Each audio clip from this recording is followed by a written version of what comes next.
BBA, BCA, BCom computer కోర్సులో 100% placement లభించే ఏకైక డిగ్రీ కాలేజ్ కూకట్పల్లిలోని i3 డిగ్రీ కాలేజ్ 8367215215. వాగర్థావివ సంపృక్తౌ వాగర్థ ప్రతిపత్తయే జగతః పితరౌ వందే పార్వతీ పరమేశ్వరౌ ఆదిత్యాయ చ సోమాయ మంగళాయ బుధాయ చ గురుశుక్ర శనిభ్యశ్చరాహవే కేతవే నమః. శృంగేరి జగద్గురు పీఠాధిపతులకి కంచి పీఠాధిపతులకి నమస్కారములు తెలియజేసుకుంటూ కార్యక్రమాన్ని ప్రారంభిద్దాం. మే 1వ తారీఖు నుంచి 15వ తారీఖు వరకు 12 రాశుల్లో జన్మించినటువంటి వారికి ఏ విధంగా ఉండబోతుందో తెలుసుకునే ప్రయత్నం చేద్దాం.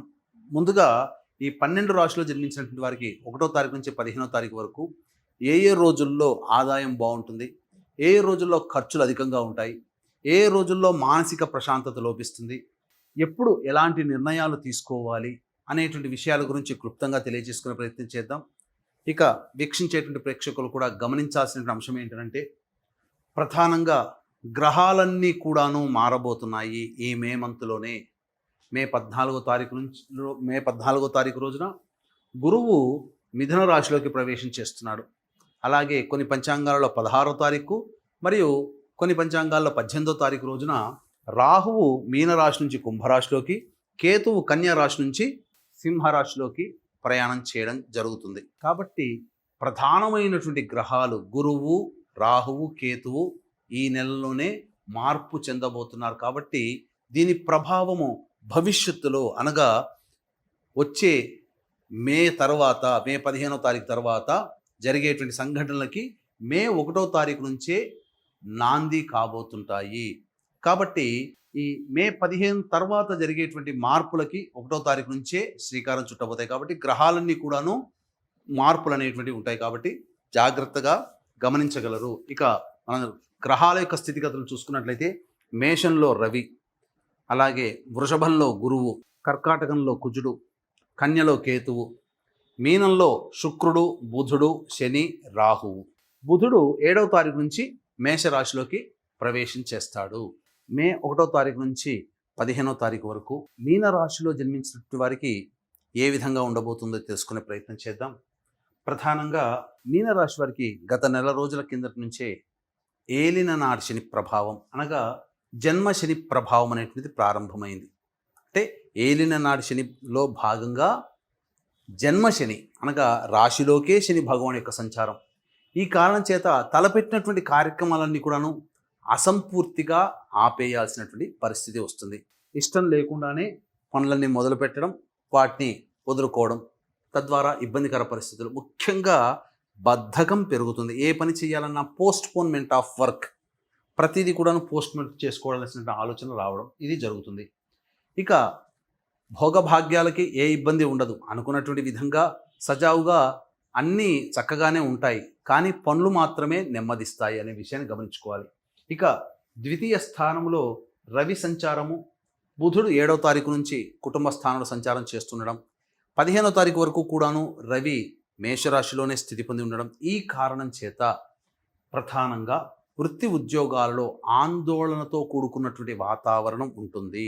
ప్రభుత్వపరమైనటువంటి పీడన అంటే ట్యాక్సులు కట్టాల్సి రావడము, లేకపోతే ఏదైనా కానీ చెప్పాలి అంటే రూల్స్ బ్రేక్స్ చేయడం ద్వారా కొంత పన్ను అనేటువంటిది పడుతుంది. వెహికల్స్ కావచ్చు, ఆస్తికి సంబంధించి కావచ్చు, ఇతరత్ర ఏదైనా కానీ ప్రభుత్వపరమైనటువంటి దండనలకి గురయ్యే అవకాశాలు ఎక్కువగా గోచరమవుతున్నాయి. అయితే 7వ తారీఖు నుంచి కుటుంబ పరంగా కాస్త సౌఖ్యాన్ని పొందుతారు, అన్ని విధాలుగా సంతోషంగా ఉంటారని చెప్పవచ్చు.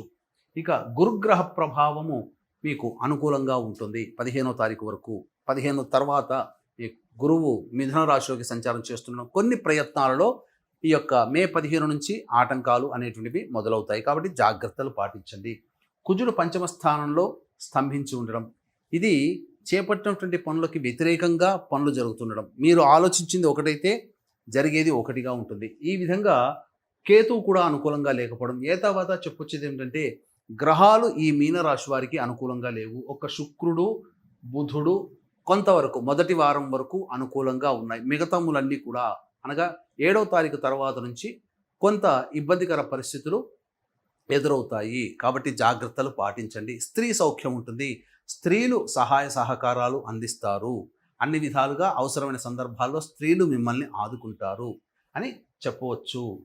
ఇక ఏతావాత చెప్పొచ్చేది ఏమిటంటే మిశ్రమం కంటే సాధారణమైనటువంటి ఫలితముల కంటే తక్కువగానే ఉంటాయి. కాబట్టి జాగ్రత్తలు పాటించండి. పెట్టుబడులు పెట్టేటప్పుడు వృత్తి వ్యాపారాల్లో కానీ ఇతరత్రా కానీ స్పెక్యులేషన్ రంగంలో కానీ జాగ్రత్తలు పాటించండి. వాయిదా వేసుకోవడమే చాలా మంచిదనే విషయాన్ని గమనించుకోవాలి.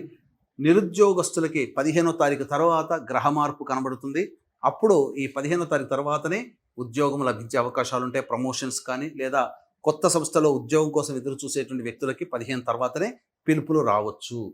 ఇక ప్రధానంగా చూసుకున్నట్లయితే వివాహం కావాల్సినటువంటి అబ్బాయిలకి అమ్మాయిలకి మీరు కాస్త వేచి చూడడమే మంచిదని గమనించుకోవాలి. అలాగే సంతానం కోసం ప్రయత్నించేటువంటి వాళ్ళు ఆల్రెడీ కన్సీవ్ అయినటువంటి అమ్మాయిలు జాగ్రత్తలు పాటించండి. జూన్ వరకు కూడా అనుకూలంగా లేదు కాబట్టి జాగ్రత్తలు పాటించండి అని చెప్పవచ్చు. ఏ తర్వాత మిశ్రమ ఫలితాలు అనేటువంటివి కలుగుతాయి. ఇక వీక్షించేటువంటి ప్రేక్షకులకు కూడా గమనిక, మే 12వ తారీఖున మహావైశాఖి వైశాఖ పౌర్ణమి. ఈ రోజున ఎవరైతే పితృ సంబంధమైనటువంటి కార్యక్రమాలు చేసి సముద్ర స్నానం చేస్తారో అటువంటి వారికి సమస్త శుభాలు పితృదేవతలే అనుగ్రహిస్తారు. దేవతల కన్నా బలీయమైనటువంటి శక్తి కలిగిన వాళ్ళు పితృదేవతలు. అందుకే పితృదేవతల ఆశీర్వచనం కావాలి.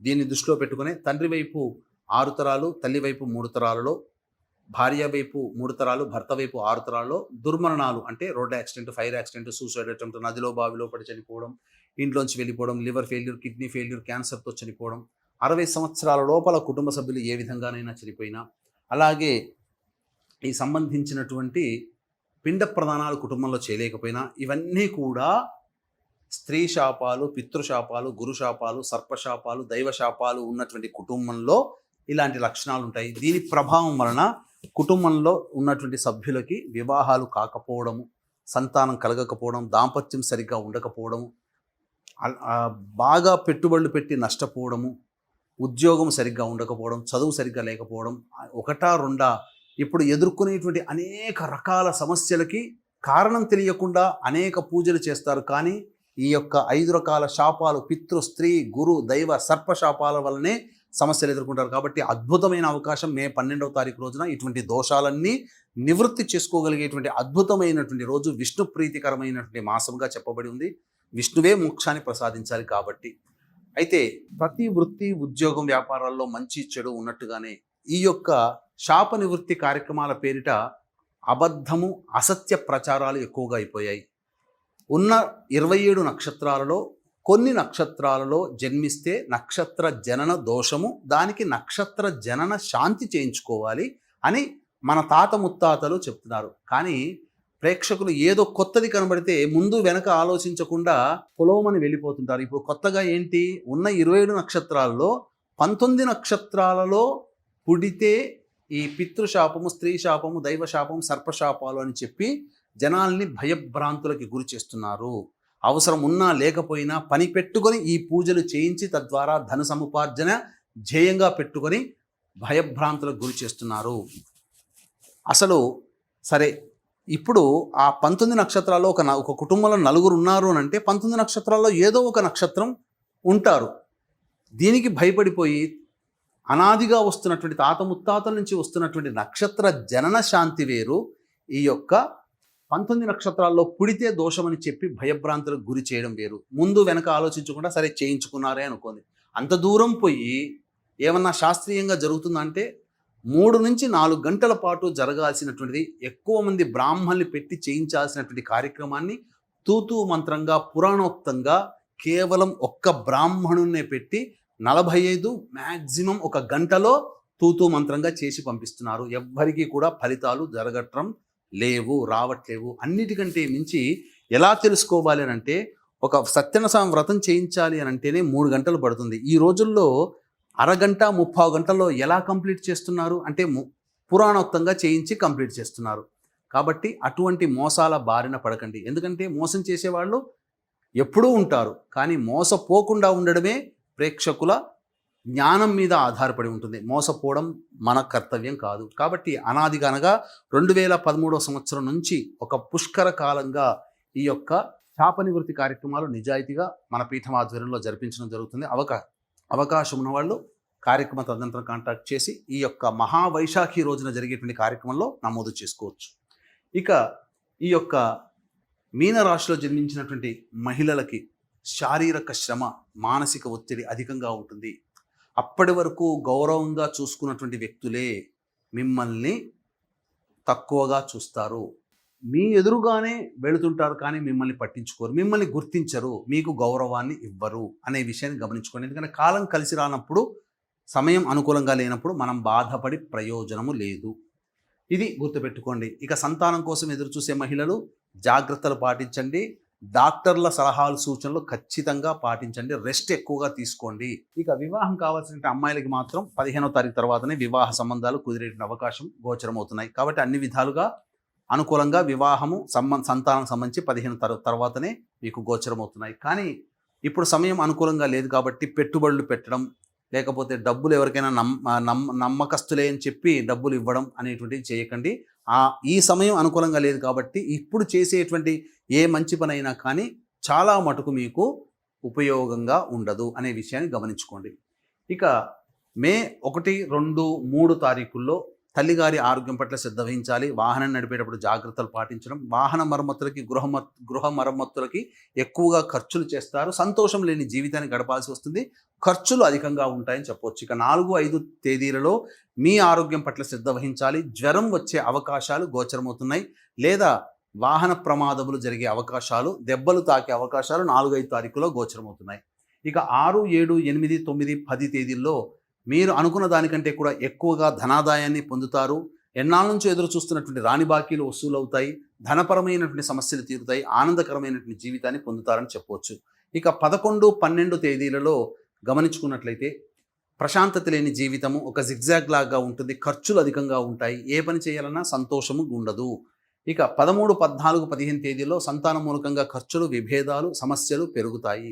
ఈ విధంగా ఎక్కువగా ఇబ్బందికర పరిస్థితులు, ఆస్తి వివాదాల్లో ఎక్కువగా మాటామంతి జరుగుతుందని చెప్పొచ్చు. ఏ తర్వాత చెప్పొచ్చేది ఏమిటంటే 11, 12, 1, 2, 3 తేదీల్లో జాగ్రత్తలు పాటించండి. ఖర్చులు అధికంగా ఉంటాయి అని చెప్పవచ్చు. ఈ యొక్క మీనరాశిలో జన్మించినటువంటి వారికి సమస్యల నుంచి బయటపడడం కోసం ప్రతిరోజు కూడాను కాలభైరవాష్టక పారాయణం, సుబ్రహ్మణ్య భుజంగ స్తోత్ర పారాయణం చేసుకున్నట్లయితే చాలా సమస్యల నుంచి బయటపడతారని చెప్పవచ్చు. సర్వం శ్రీ ఉమామహేశ్వర పరబ్రహ్మార్పణమస్తు.